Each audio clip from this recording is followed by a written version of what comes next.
এটা আমার একটা 8 বছরের থাইল্যান্ডের 12 মাসি আম গাছ, যেটাতে কিন্তু সব সময় মুকুল লেগেই থাকে। দেখো এখানেও দেখতে পাচ্ছ এই যে মুকুল চলে এসছে এখনও। আর এই গাছটা আমি আমার এক্সপেরিমেন্টের জন্য রেখেছি, কারণ আমটা বিশেষ ভালো নয়, একদমই ভালো নয় এবং প্রচুর আঁশ, সেই জন্যই আমি ঠিক করেছি।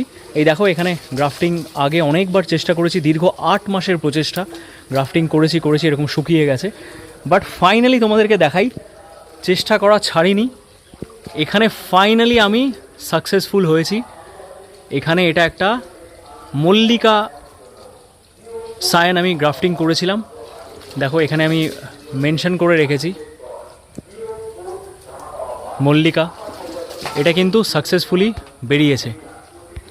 এটা একটা আলাদাই অনুভূতি আমার জন্য, এবং বিভিন্ন আরও বাকি প্রজাতিগুলো এখানে গ্রাফটিং করেছি, আজকেও এই দুটো করেছি, দেখতে পাচ্ছ।